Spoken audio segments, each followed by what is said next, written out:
Welcome back to the channel. The Season 4 Campfire chat happened today, so I'm going to go over it, but I won't be talking about things that we already knew about from previous Campfire chats. So if we knew something about the pit, masterworking, hell tides from before that you weren't aware of, I recommend checking out my earlier video where I went over the PTR Campfire chat about a month ago. So the developers started off the chat with masterworking. They didn't change the way that masterworking works in the game, but they added in some quality of life changes. One of them being the animations for the first 3 upgrades are now skipped and can be upgraded quickly, but the 4th one still has an animation. They are also getting rid of the fail chance for masterworking. This is great because once you get to the last 4 upgrades, the chance for upgrading an item went down into the 20 and 30 percentages, and that just didn't feel great. Now, as long as you have the materials, you will succeed the masterworking upgrade. Blizzard mentioned that the upgrade costs will increase to counterbalance this, but at least we can't fail the upgrades anymore.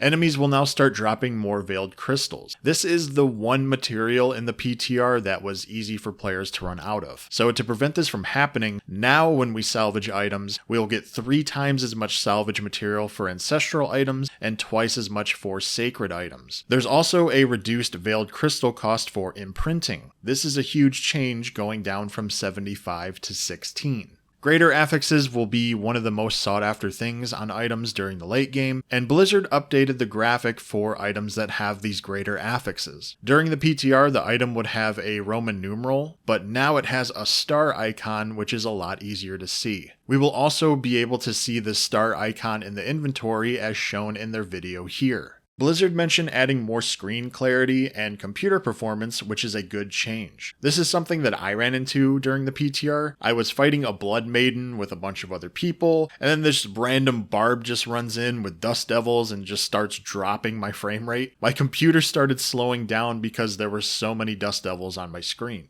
Tooltips will now tell caps for certain stats. So for example, you will know when you're capped on cooldown, armor, the size of your abilities. I love this because now we know when and where the caps are, and we can start focusing our stats on damage or health or some kind of utility. This adds on to getting the players away from just stacking defensive buffs on their helm, chest, pants, etc. For the Helltides, Blizzard is increasing the Cinder and Baneful Heart drop rate compared to how they were dropping in the PTR. This is one thing I talked about in my PTR Helltide review, where since the Helltide isn't an endgame event, I don't want to spend more time in here than I need to. So now less time is required in the Helltide. Contributing to the summon of the Blood Maiden in Helltide gives you additional bonuses, but it doesn't scale. So you don't get more for spending 3 hearts versus 2 or just 1, but it does incentivize players to actually use their materials. As Colin mentioned in the stream, during Season 2, players would run into a situation where you would just get these freeloaders showing up and not contributing to the altar summon. This would also happen in Season 3 with Arcane Tremors. There's like a group of 5 people and everyone would just play chicken with each other to see who would be the one to spend their resources. I think this is great because sharing is caring, but I also disagree with part of this because I think it would be cool if you got even more loot for being the one to use all 3 Baneful Hearts to summon the Blood Maiden.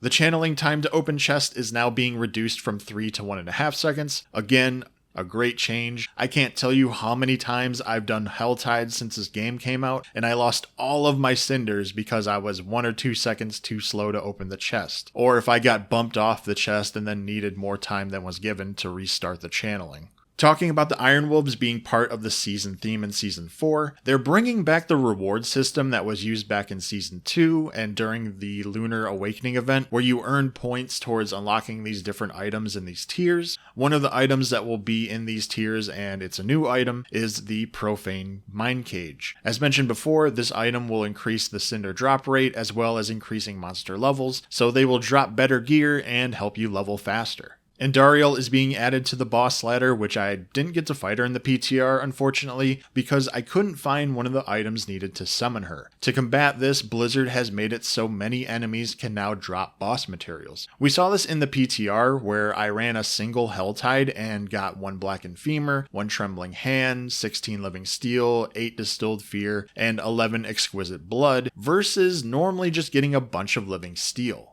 Blizzard also nerfed the amount of materials needed to summon a tormented boss. Tormented bosses are level 200 versions of the endgame bosses that offer more challenge and better loot. Lastly, Blizzard mentioned that the seasonal journey rewards will unlock items and aspects for a specific build for each class. So if you aren't sure on what build you want to play for the season, just completing the reward system will give you access to the items required for an endgame build. That way you aren't wasting all of your crafting materials to try something out, and then it turns out you don't like it. You at least get something to start out with. And that's about it for the Campfire chat. A lot of it was stuff that we knew about from the PTR Campfire chat, or if you participated in the PTR yourself. Like I said, if you haven't heard anything about those systems, check out my previous video. Other than that, thanks for watching, and I'll talk to you soon.